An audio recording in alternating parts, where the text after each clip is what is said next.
Ki samla wat kampulet agalai potrik uyayong arhajar apusau kele berengem banet ujor syakiyeng syari. Lada nakaliang sarkar kalek bampatiau ya kejing dawa jengki halor kejing pentrikam ya ga revise guidelines klem dayat katkum kelenti kebadai. Kini kisamla wat kampulet kilelit benbo da kejing tho hau secretary ketenat korbari uba Cyril Vidi Dingdo benbo jengkeli halor kejing penren ya garta tung kampulet.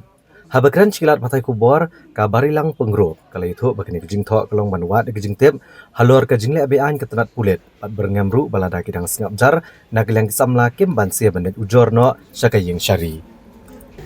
Dia nilai ki irregularities ki belum illegal ru ya ka age ki change kelam ka notification kung mga patay dia ka notification ngala gli na iba si video kam kim patan notification ki ong yet to be released dia kini ibon ki jengkeli kumno kan ki change ka age limit kelam ka notification ni di kutang iwan ban submit ya ka written representation nila dap submit siya ka secretary jong ka police department nila submit ya secretary jong ka personal department mentang submit siya secretary jong ka CRB yang siya yes patay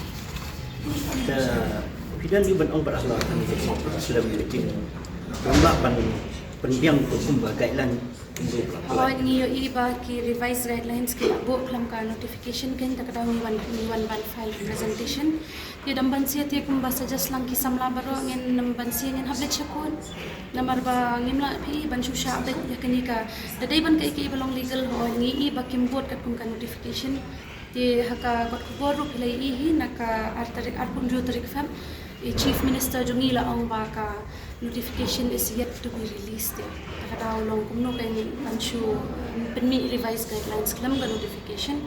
Di kung tahin iwan submit ya ka representation ni papan I proof mo ka signature i kalakan kami di tangkat tahi.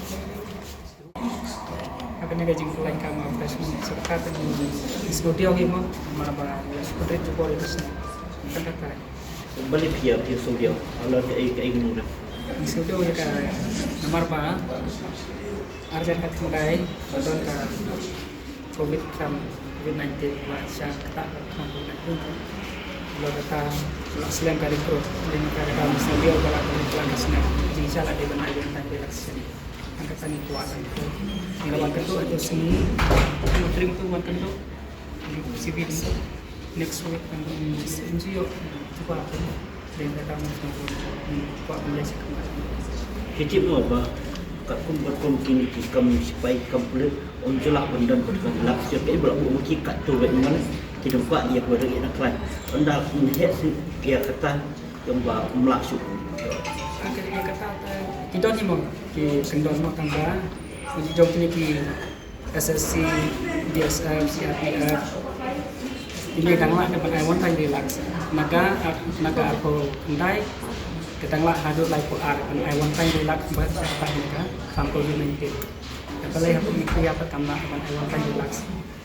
Kata kan di cingkeli. Sejauh serkan om bagi di kam cium ben kat kan nadu kat lah kedua aku asna di kam cium ni. Jadi untuk serta berkuntai kenapa kuat kita fitness kamu sopih ka is kesyong ka kajong ka kilometer balatan lupa physical test no kuat bani ka fitness dekat is relax Jadi kalau kau ingin dia sepiro punya darah sokat kamu relax ya kita lebih cepat juga. katanya hapsong syong para samlah hapsongnya berkat no bani sekarang